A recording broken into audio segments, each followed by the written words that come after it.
Hey guys, it's Tim with Invisible Pain. So today I just haven't got to grinding up some corn to go give my chickens and my ducks some corn. And today I'm gonna talk to you a little bit about the making of a slave. Back in the day when the mean ass landowners and slave owners would get slaves, and the slaves would sometimes rebel, and they would take very drastic measures to keep the slaves in line.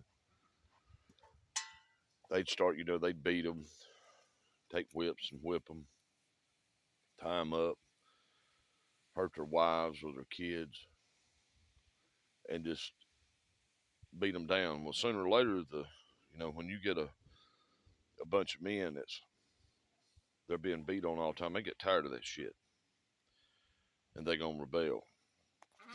Well, some of the owners started saying, "I'm losing control of my slaves. What do I do?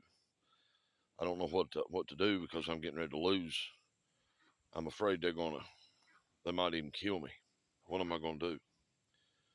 So, if you've never heard about the name Willie Lynch, I'm going to tell you a little bit about Willie Lynch. They got this man to come in, and he said, "Look, I know this is pretty much, I'm just kind of paraphrasing how he come across to him." He said, "Look, I know y'all feel like you're failing and your slaves is rebelling against you." He said, "But I've got proven measures that'll guarantee that'll keep your slaves in line." So remember the name Willie Lynch. So this man came over here when he had a man that took off and left, tried to get out of there. What'd he do? Well, they chased him down with dogs, finally caught him. And then when they caught him, they tied him up. They cut their ears off. They cut their fingers off. They cut their toes off. They peeled them like a banana, all while still alive. And remember, I told you they tied them up. They would get two of the biggest horses, tie this man up in a tree, upside down, and tie ropes to each of his legs. All while they got the rest of the slaves standing there watching what they're doing to this poor man. And after they sat there and demoralized him and whipped this man in front of him and watched his blood just splatter on the ground, they would beat them damn horses and keep beating them damn horses. And when you beat a horse, what's the first thing it's going to do? It's going to take off running. And they had the ropes tied to these men's legs, and them horses would keep pulling and pulling and pulling till it tore the man completely in two. And to think about, that's where the name Lynch comes from. It comes from the name Willie Lynch. That's how he kept the black man down. So today, I'm sitting there watching the Democratic person that's supposed to be running for president that's never been voted by her constituents get up and say, "We're going to give new homeowners $25,000 to go out and help them buy them a home. We're going to give new families that's got babies on the way a $6,000 tax credit. We're going to freeze all prices on foods." See, the Democratic Party, if people didn't know, they were the ones over all the slaves. They're the ones that started this shit. And now they want to act like the savior. The only thing that they've done is they've changed their tactics. So you say, what do you mean? You're a white man. What do you mean that they've changed their tactics?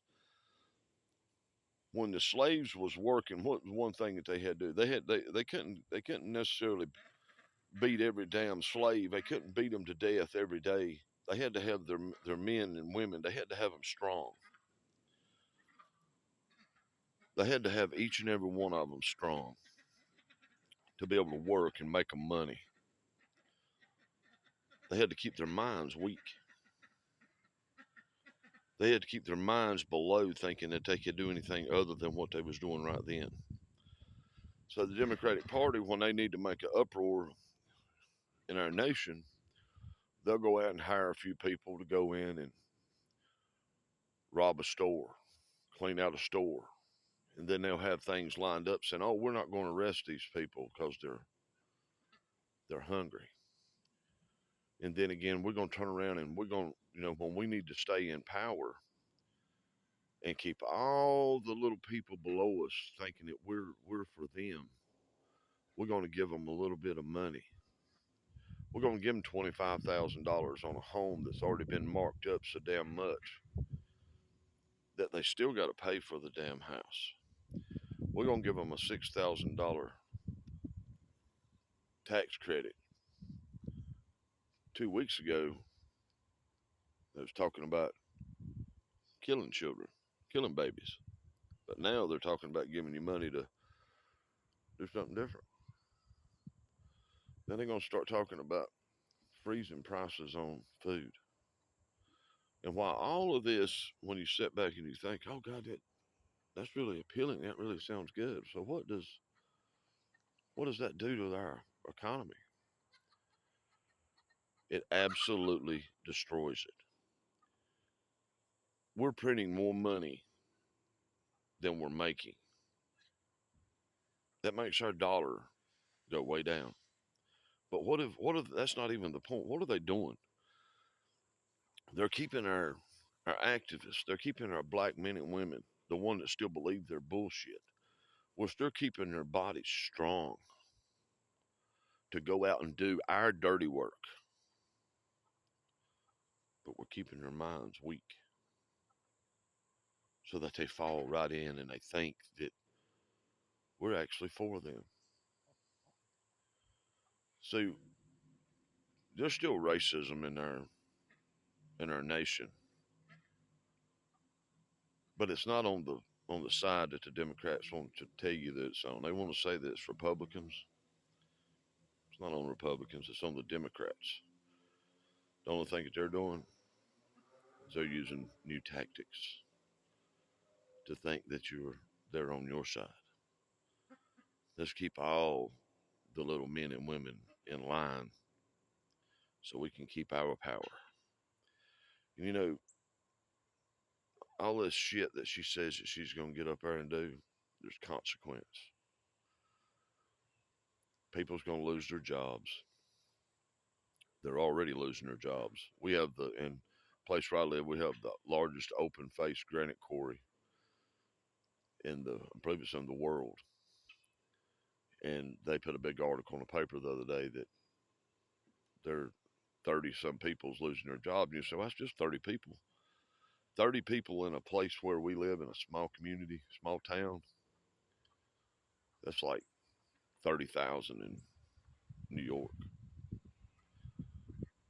It's happening all over the nation right now. People's losing their jobs. People can't afford their homes. Homes are outrageous. Homes right now are twice what they should be. Cars are outrageous. But let's just keep trying to buy the vote. So when y'all wake up enough to realize that the Democratic Party is still holding you down, they still got their bracelets on you. They're still using the lynch meaning, but they've just changed their tactics. So now they're going to come at you with just a little bit of money. Think about this. They know that they're losing the black vote by a lot. So what are they doing? They're preparing. They're trying to get all these illegals to come over here, and let's hurry up and get them pushed into the United States. Let's give them thousands of dollars. Let's give them food stamps. And when I say that they're giving them thousands of dollars, they're giving them more than people that's worked all their lives in their home on Social Security that are living check to check. And illegals come over here and they'll give them a card with $7,000 or $8,000 a month on cash basis, and then they'll give them thousands of dollars a month for food stamps. They're buying their vote because they know they're losing the black vote. And until the rest of these people, I was looking last night or today when all these people standing behind them and holding their signs and cheering for Kamala Harris. She's fooled every one of you. She's not even a black lady. She's not even a Southern when she comes down here, but she wants to try to talk with a Southern accent. And then she wants to get on TV and act like she gives a damn about what happens to me and you. They're not going to pay your damn bills. They're going to tell you they're going to give you just enough to hopefully you'll go out and vote for them. And then after you cast that vote, they don't have to do a damn thing. Because remember one thing, all this shit that she says that she's going to do has to be voted on in the Senate and the House. And do you think that we can afford as a nation to just keep giving and giving and giving and letting everybody stay home? You know, that's probably what they would want. They would want to send out government checks to keep everybody eating shit while the Democrats keep eating steak. So you can get on here and you can call me a racist. You can call me whatever you want. I have black friends. I have white friends. And out of all the races in this world, you've got good people and you've got bad people. And you got some people that don't even know your damn name, and you want to stand on the side of the street and push their agenda when they're still keeping your ass on the plantation. Like, share, hit that follow button, and let me know what you think. I don't care you're Democrat, Republican, but it's time for all of us to start seeing through the bullshit. Let me hear your thoughts. Tim Tilley, Invisible Pain.